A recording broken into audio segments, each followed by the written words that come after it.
Hey there guys, it's Dr. Moz here. Today I just wanted to answer a really seemingly simple question.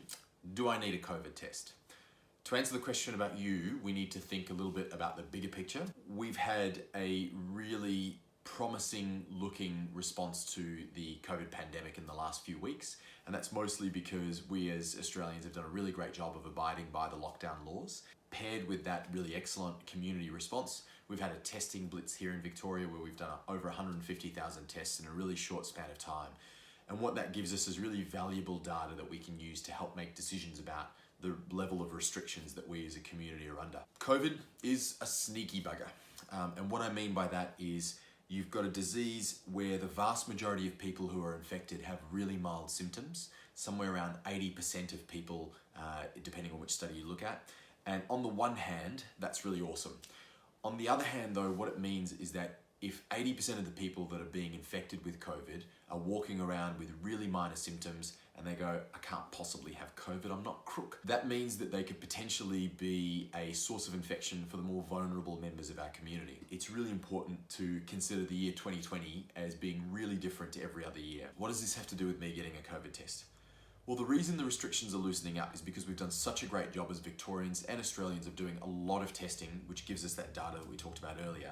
And it means that if there's a spike in community transmission, if our testing rate stays high and we don't lose that degree of vigilance, we can hopefully pick up on it really quickly. I think the two most recent examples of this are the meat processing factory and the fast food chain, where a large number of cases were picked up incidentally with some very minor symptoms in some of the people getting exposed. So what does that mean for you? It means we want to test every man, woman, and child that is even vaguely unwell. So if you've had a fever, if you've had a cough, if you've had a scratchy throat, or if you've had a runny nose or any kind of sinus symptoms, you need to be tested. This is especially important coming up into winter, where we see lots of runny noses, coughs, colds in grown-ups, elderly people, but most importantly, kids.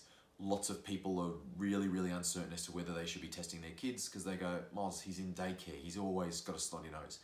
Unfortunately, kids look well the majority of the time when they carry COVID, and they can transmit it to grown-ups, and we might not be as well as they might be with the same illness. If you are unsure whether you need a test, there are lots of ways that you can find out a little bit more information. You can call the Department of Health's coronavirus hotline. I'll put the number down below on the screen. Give us a call and have a consultation with us, preferably by telehealth, especially if you have any respiratory symptoms. If you are sure that you want to go get tested and you don't have any questions about that, again, there are a couple of places where you can do that.